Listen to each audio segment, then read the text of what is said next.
Hello everyone, स्वागत है आपका आप सभी के आपके अपने चैनल श्रीजी स्टडी पॉइंट में। और आज मैं लेके आई हूँ आप सभी के लिए दिल्ली सल्तनत, जिसका काल कहाँ से कहाँ तक है, 1206 से लेके 1526 ईस्वी तक। तो चलिए स्टार्ट करते हैं आज के सेशन को। क्वेश्चन 1, गजनी का वे प्रथम शासक कौन था जो खलीफाओं से सुल्तान की उपाधि धारण या ग्रहण कर सुल्तान कहलाने वाला प्रथम शासक बना? तो कौन था उसमें? तो वो राइट आंसर है महमूद गजनवी। तो महमूद गजनवी जो था वो गजनी का प्रथम शासक था जो खलीफाओं से सुल्तान की उपाधि धारण कर सुल्तान कहलाने वाला प्रथम शासक बना। नेक्स्ट क्वेश्चन देखते हैं। महमूद गजनवी के सभी आक्रमणों जो 1000 ईस्वी से और 1026 ईस्वी के बीच सर्वाधिक महत्वपूर्ण आक्रमण कौन सा था? तो इसका राइट आंसर है ऑप्शन सी, सोमनाथ मंदिर का आक्रमण। तो जो महमूद गजनवी के सभी आक्रमणों में सोमनाथ मंदिर जो कि 1025 से 26 के बीच तक हुआ, वो सबसे महत्वपूर्ण आक्रमण था। महमूद गजनवी के भारत पर आक्रमण का क्या उद्देश्य था? तो इसका जो राइट आंसर है ऑप्शन डी, मध्य एशिया में एक बड़े साम्राज्य की स्थापना के लिए धन प्राप्त करना। तो महमूद गजनवी था, उसका भारत पे आक्रमण करने का उद्देश्य क्या था? कोई ना कोई उद्देश्य तो करते ही हैं, ठीक है। तो क्या उद्देश्य था कि मध्य एशिया में एक बड़े साम्राज्य की स्थापना करना, स्थापना के लिए धन प्राप्त करना। महमूद गजनवी के भारत पर आक्रमण के समय भारत आए विद्वान अल-बरूनी ने किस महत्वपूर्ण ग्रंथ की रचना की? तो अल-बरूनी ने किस ग्रंथ की रचना की? इसका राइट आंसर है ऑप्शन बी, किताब उल हिंद। ठीक है, ये आपके लिए आसानी होगा, सिर्फ मैं ऑप्शन बोली जा रही हूँ, ठीक है। ये आपका टाइम वेस्ट नहीं होगा फालतू ऑप्शनों को देखने में। तो आपको सीधे एक तरह से वन लाइनर जीके आपकी कंप्लीट हो जाएगी। और ये बहुत ही इंपॉर्टेंट क्वेश्चन है लूसेंट जीके के। आप देखेंगे कि बहुत से क्वेश्चन इसमें कई एग्जामों में एक बार कोई 2 बार आ चुके हैं। देखिए ये क्या है, ये 2 बार में आ चुका है, एक बार 2002, एक 1994 और 95 में। दिल्ली सल्तनत की दरबारी भाषा थी, तो कौन सी थी? फारसी, यानी ऑप्शन बी। आगरा नगर की स्थापना किसके द्वारा की गई थी? Option D, Sikandar Lodi. तो आगरा नगर की स्थापना सिकंदर लोदी के द्वारा की गई थी। दिल्ली में से वे दिल्ली का सुल्तान कौन था जिसकी मृत्यु चौगाना यानी पोलो खेलते हुई? तो इसका जो राइट आंसर है ऑप्शन ए, कुतुबुद्दीन ऐबक। तो कुतुबुद्दीन ऐबक वो दिल्ली के सुल्तान थे जिनकी मृत्यु चौगाना या पोलो खेलते हुई। कुव्वत उल इस्लाम मस्जिद का निर्माण किसके द्वारा किया गया? तो ऑप्शन ए, कुतुबुद्दीन ऐबक। तो कुव्वत उल इस्लाम मस्जिद का निर्माण कुतुबुद्दीन ऐबक के द्वारा किया गया। तराइन की पहली लड़ाई जो कि 1191 ईस्वी में हुई, निम्नलिखित किसके बीच में हुई थी? तो यह हुई थी मोहम्मद गौरी और पृथ्वीराज चौहान के बीच में हुई थी ये लड़ाई 1191 की। निम्नलिखित में से किस खलजी शासक ने दिल्ली के राज सिंहासन पर बैठने के लिए अपने ससुर की हत्या कर दी? तो इसका जो राइट आंसर है ऑप्शन डी, अलाउद्दीन खिलजी। अलाउद्दीन खिलजी ने क्या किया था? दिल्ली के सिंहासन पर बैठने के लिए अपने ससुर की ही हत्या कर दी थी। रजिया सुल्तान किसकी बेटी थी? तो रजिया सुल्तान इल्तुतमिश की बेटी थी, ठीक है। किसकी बेटी थी? इल्तुतमिश की बेटी थी। मोहम्मद गौरी किस विजित प्रदेशों को देखभाल के लिए निम्नलिखित में से किस विश्वसनीय जनरल को छोड़ गया था? तो option A, Nasiruddin, option B, Iltutmish, option C, Qutubuddin Aibak, option D, Malik Kafur. तो राइट आंसर है ऑप्शन सी, कुतुबुद्दीन ऐबक। तो मोहम्मद गौरी विजित प्रदेशों की देखभाल करने के लिए कुतुबुद्दीन ऐबक को छोड़ गया था। किसके शासनकाल में सबसे अधिक मंगोल आक्रमण हुए? तो ऑप्शन बी, अलाउद्दीन खिलजी के शासनकाल में सबसे अधिक मंगोल आक्रमण हुए। किसके काल में? अलाउद्दीन खिलजी के शासनकाल में सबसे अधिक मंगोल आक्रमण हुए। तराइन के तृतीय युद्ध में किसने किसको पराजित किया? तो तराइन के द्वितीय युद्ध में मोहम्मद गौरी ने पृथ्वीराज चौहान को पराजित किया। प्रथम में क्या था, पृथ्वीराज चौहान ने मोहम्मद गौरी को पराजित किया था, लेकिन द्वितीय में मोहम्मद गौरी ने पृथ्वीराज चौहान को पराजित कर दिया। सन 1329 और 1330 के बीच किसने तांबे के सिक्के के रूप में या परिणाम स्वरूप मुद्रा संकेतित मुद्रा प्रचलित की? तो इसका राइट आंसर है मोहम्मद बिन तुगलक। तो मोहम्मद बिन तुगलक ने क्या किया था, सन 1329 और 1330 के बीच उन्होंने तांबे के सिक्के के रूप में संकेतिक के परिणाम स्वरूप उसके बदले संकेतिक मुद्रा यानी टोकन प्रचलित की। दिल्ली के किस सुल्तान को इतिहासकारों ने विरोधों का मिश्रण बताया? तो मोहम्मद बिन तुगलक। दिल्ली के सुल्तान को इतिहासकारों ने विरोधों का मिश्रण बताया। तो किस दिल्ली सुल्तान को? मोहम्मद बिन तुगलक को, यानी ऑप्शन सी। लोदी वंश का अंतिम शासक कौन था? Option B, Ibrahim Lodi. इब्राहिम लोदी थे, वो लोदी वंश के अंतिम शासक थे। इनाम भूमि किसे दिया जाता है? तो ऑप्शन ए, विद्वान और धार्मिक व्यक्ति को। तो इनाम भूमि किसे दिया जाता है? विद्वान और धार्मिक व्यक्ति को। उत्तरी भारत की प्रथम मुस्लिम महिला शासिका, दिल्ली पर राज करने वाली प्रथम शासक थी, कौन थी? रजिया सुल्तान। कौन थी? रजिया सुल्तान। उत्तर भारत की प्रथम मुस्लिम महिला शासिका, दिल्ली पर राज करने वाली प्रथम महिला शासिका बनी रजिया सुल्तान। दिल्ली के प्रथम सुल्तान कौन थे जिन्होंने दक्षिण भारत को पराजित करने का प्रयास किया? तो क्वेश्चन ध्यान से पढ़िएगा आप सभी। दिल्ली के प्रथम सुल्तान कौन थे, कौन से जिन्होंने दक्षिण भारत को पराजित करने का प्रयास किया? तो इसका राइट आंसर होगा अलाउद्दीन खिलजी। यात्री इब्न बतूता कहाँ से आया था? तो वो आए थे मोरक्को से। इब्न बतूता कहाँ से आए थे? मोरक्को से। भारत का प्रथम तुर्क आक्रमण करने वाला था, कौन थे? मोहम्मद गजनवी। तो पहला तुर्क आक्रमणकारी महमूद गजनवी। निम्नलिखित में से कौन अपने को बुतशकीन यानी मूर्ति भंजक कहता था? वो थे महमूद गजनवी। को महमूद गजनवी अपने आप को क्या कहते थे? मुक्त शिकन या मूर्ति भंजक। महमूद गजनवी ने किसकी उपाधि धारण की? तो उन्होंने दोनों उपाधि धारण की थी, या यामीन उद दौला यानी साम्राज्य का दाहिना हाथ, आमीन उल मिलात यानी मुस्लिमों का संरक्षक। महमूद गजनवी ने भारत के प्रथम आक्रमण में किस राज्य के विरुद्ध किया? तो उन्होंने पहला आक्रमण हिंदूशाही या ब्राह्मणशाही राज्य के विरुद्ध में किया था। तो महमूद गजनवी ने भारत पर पहला आक्रमण हिंदूशाही या ब्राह्मणशाही राज्य के विरुद्ध में किया था। हिंदूशाही राज्य की राजधानी, तो हिंदूशाही या ब्रह्मशाही राज्य की राजधानी उदभानपुर, ओहदी, वहदी या वहदी, ये तीनों में से एक। ठीक है, कोई सा भी आए ऑप्शन में तो लगा सकते हैं।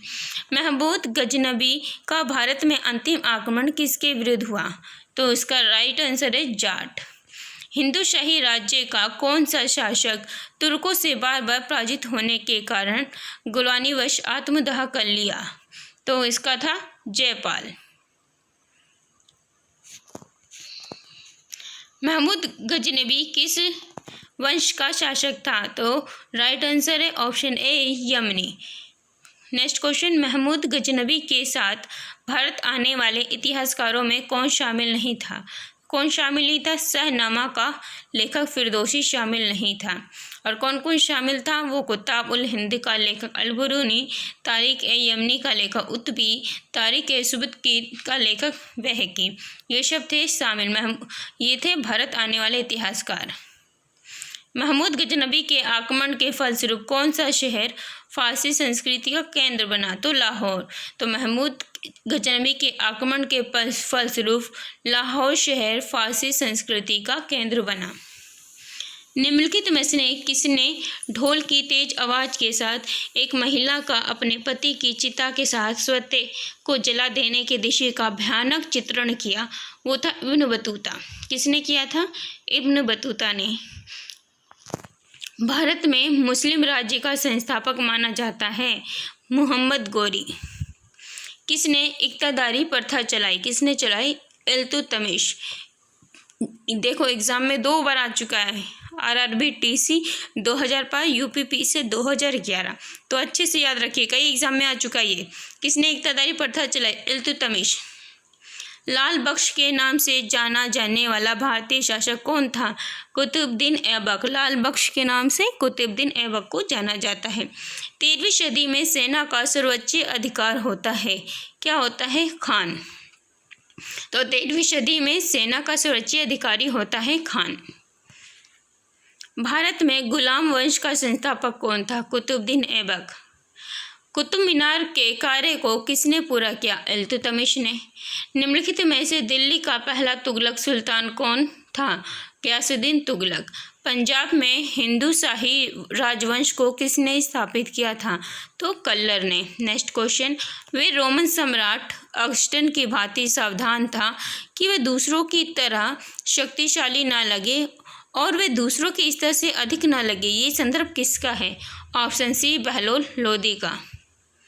अल-बरूनी किसके शासनकाल में इतिहासकार था?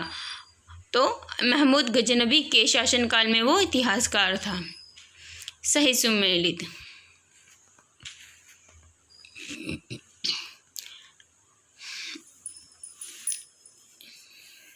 सही सुन लें। तो ये है हमारा सूची दे रखी है और उसके पॉइंट दे रखे हैं, ठीक है। तो किसको क्या कहा गया है ये आपको देखना है, ठीक है। जैसे कि पहले ऑप्शन में हमारा क्या है? निजामुद्दीन औलिया, ठीक है। तो निजामुद्दीन औलिया क्या है? वो क्या थे? सूफी संत थे। मलिक कफूर क्या थे? 1000 दिनारी भी कहा जाता था उन्हें, क्योंकि 1000 दिनार में उसे खरीद लिया गया था, ठीक है। अलाउद्दीन खिलजी नियंत्रित दाम व राशन की शुरुआत। तो ऐसा कहा जाता है कि अलाउद्दीन जो खिलजी थे, उनके जब उनका काल था तो जो दाम थे उन पर बहुत नियंत्रण था, उनमें कोई उतार चढ़ाव नहीं रहता था, दाम बिल्कुल फिक्स थे, ठीक है। जलाउद्दीन फिरोज खिलजी वो क्या थे? दास राजवंश उखाड़ फेंका था जलाउद्दीन फिरोज खिलजी ने, ठीक है। तो एक बार रिपीट कर लेते हैं कौन सा सही सुमेलित है। निजामुद्दीन औलिया सूफी संत, मलिक कफूर 1000 दिनारी, अलाउद्दीन खिलजी नियंत्रित दाम व राशन की शुरुआत, जलाउद्दीन फिरोज खिलजी सूफी संत। जलाउद्दीन फिरोज खिलजी दास राजवंश उखाड़ फेंका था इन्होंने, ठीक है। निम्नलिखित में से कौन सा शासक दास या गुलाम राजवंश से संबंधित है? इल्तुतमिश जो थे वो दास या गुलाम राजवंश से संबंधित हैं। दक्षिण अफ्रीकी यात्री इब्न बतूता किसके शासनकाल में भारत आया था? तो ये मोहम्मद बिन तुगलक के समय में भारत आए थे। महमूद गजनबी ने भारत पर कितनी बार आक्रमण किया? तो 17 बार। किसने अपने आप को खलीफा घोषित किया? तो मुबारक शाह खिलजी ने अपने आप को खलीफा घोषित किया। लोदी वंश का संस्थापक कौन था? तो लोदी वंश का जो संस्थापक थे वो है बहलोल लोदी, ठीक है। और अंतिम पूछा जाए तो इब्राहिम लोदी, यानी कि 48 का जो है राइट आंसर ऑप्शन सी। भारतीय इतिहास में बाजार नियंत्रण पद्धति की शुरुआत किसने की थी? तो अलाउद्दीन खिलजी ने। राज्य संबंधों में उलेमा के दखल का विरोध किसने किया था? अलाउद्दीन खिलजी ने। अल-बरूनी द्वारा रचित पुस्तक किताब उल हिंद या तारीख उल हिंद में किन विषयों की समीक्षा की गई थी? तो इसका राइट आंसर ऑप्शन डी इन सभी, भारतीय गणित, भारतीय इतिहास, भूगोल, खगोल विज्ञान और दर्शन, यानी कि ऑप्शन डी। अल-बरूनी का पूरा नाम क्या था? अबू रेहान मुहम्मद। अल-बरूनी के अनुसार अत्यंज यानी चतुवर्ण के नीचे का वर्ग में शामिल थे। कौन थे? ए और बी। धोबी, मोची, जादूगर, डालिया व ढोल बजाने वाले, नाविक, मछुआ, व्याधा, जुल्हा। 11वीं सदी के भारत का दर्पण किसे कहा जाता है? किताब उल हिंद। वे हिंद का युद्ध 1008 से 9 में निम्नलिखित में से किसके बीच लड़ा गया? महमूद गजनबी और आनंदपाल। दिल्ली सल्तनत का वे प्रथम सुल्तान कौन था जिसने स्थायी सेना रखी? अलाउद्दीन खिलजी।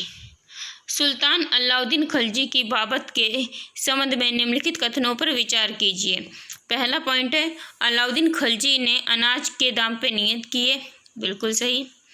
अलाउद्दीन खिलजी पहला सुल्तान था जिसने सैनिक को नगद वेतन दिया, बिल्कुल सही।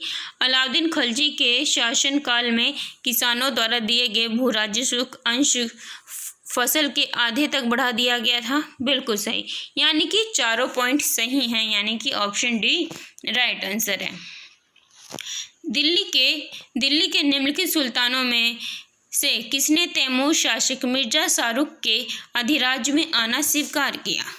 तो इसका जो राइट आंसर है ऑप्शन सी खिज खां सैयद। तो खिज खां सैयद ने दिल्ली के सुल्तानों में से खिज खां सैयद तैमूरी शासक मिर्जा शाहरुख के अधिराज्य में आना स्वीकार किया।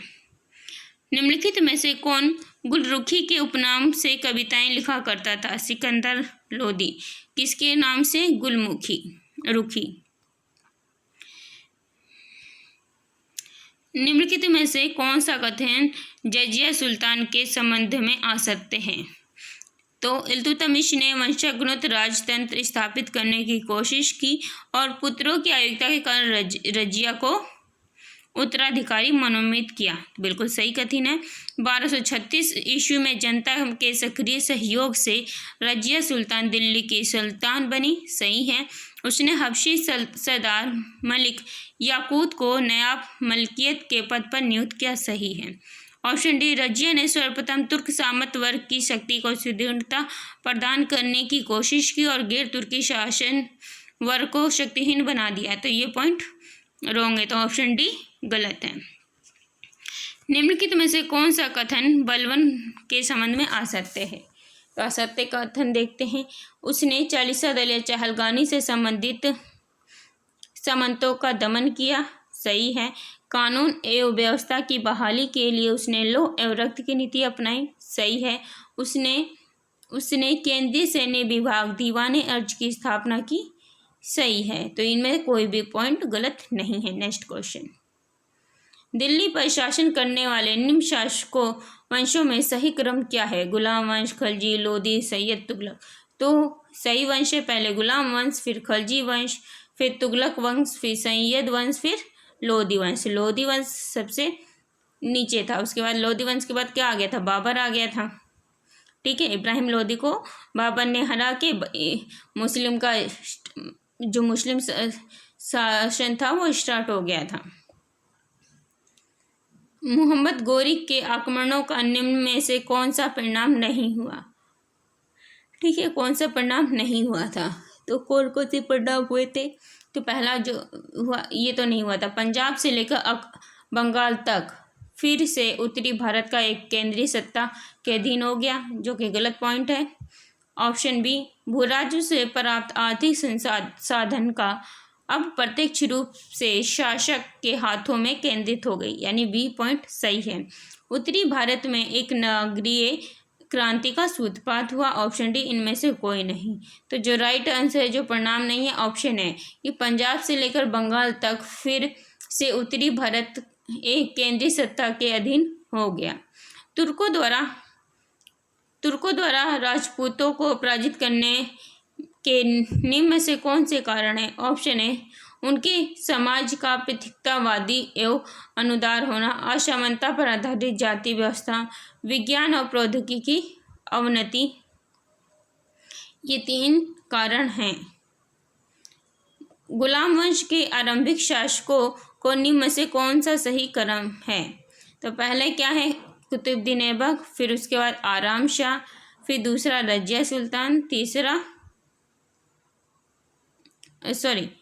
कुतुबुद्दीन ऐबक, आराम शाह, रजिया सुल्तान, फिर इल्तुतमिश। अलाई दरवाजा निम्नलिखित में से किसका मुख्य द्वार है? कुतुब मीनार। हिंदुओं द्वारा दिया जाने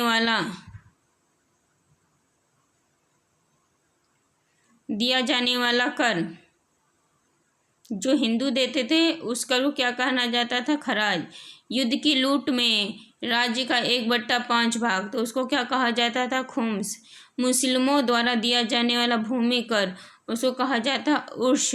मुस्लिमों पर लगने वाला धार्मिक कर जाकात। इब्राहिम लोदी के बारे में निम्नलिखित में से क्या सत्य नहीं है? तो महान निर्माता एवं कला का पुजारी।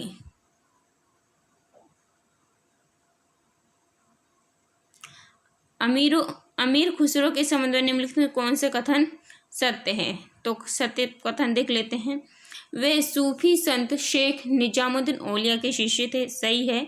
वे जलाउद्दीन फिरोज खलजी के दरबारी कवि थे, सही है। उन्होंने भारतीय वाद्य यंत्र वीणा एवं ईरानी वाद्य यंत्र तमूरा के मिश्रण से सितार का आविष्कार किया, सही है। उन्होंने ख्याल गायकी का आविष्कार किया, सही है, यानी चारों पॉइंट सही है। नेक्स्ट क्वेश्चन, दिल्ली सल्तनत के पतन के लिए निम्नलिखित में से कारण उत्तरदायी थे? ऑप्शन ए दुर्बल शासन, ऑप्शन बी तैमूर का आक्रमण, ऑप्शन सी अधिग्रहण की स्पष्ट नीति का अभाव। तो ये सभी तीनों के पॉइंट दिल्ली सल्तनत के पतन के उत्तरदायी हैं।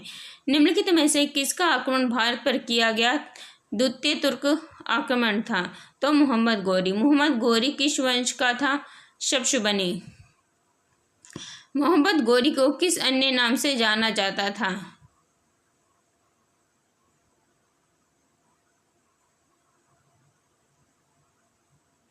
तो इनमें से सही उसे शहाबुद्दीनी यानी धर्म का ज्वलंत नक्षत्र, मुइजुद्दीनी, मोहम्मद बिन शाम इन सभी नामों से जाना जाता था।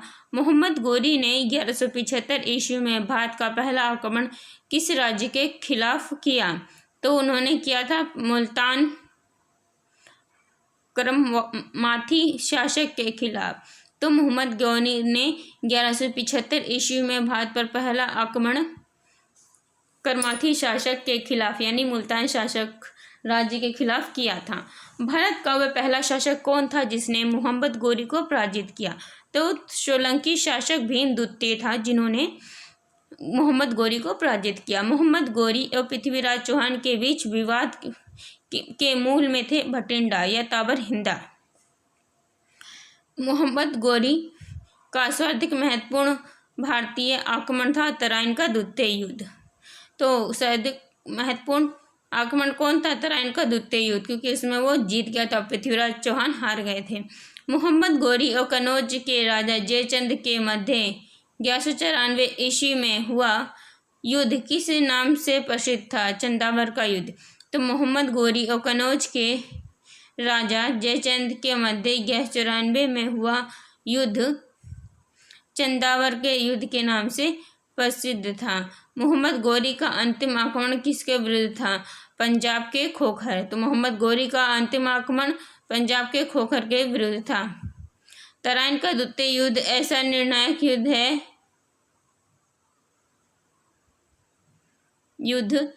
तराइन का द्वितीय युद्ध ऐसा निर्णायक युद्ध समझना चाहिए जिसने भारत पर मुसलमानों की आधारभूत सफलता निश्चित कर दिया। बाद में होने वाला आक्रमण इसके परिणाम मात्र थे। ये कथन किसके हैं? B.A. स्मिथ। मोहम्मद गोरी के किस सेनापति ने बिहार विजय, बंगाल विजय और असम पर आक्रमण किया? इख्तियारुद्दीन मुहम्मद बिन बख्तियार खिलजी। भारत में मुस्लिम राज्य का संस्थापक मोहम्मद गोरी को माना जाता है, परंतु भारत में स्वतंत्र मुस्लिम राज्य का संस्थापक किसे माना जाता है? कुतुबुद्दीन ऐबक। अलाउद्दीन खिलजी के आक्रमण के समय देवगिरी का शासक कौन था? रामचंद्र देव। नेक्स्ट क्वेश्चन, जब उसने राजत्व प्राप्त किया तो वे शरीयत के नियमों और आदेशों से पूर्णतः स्वतंत्र था।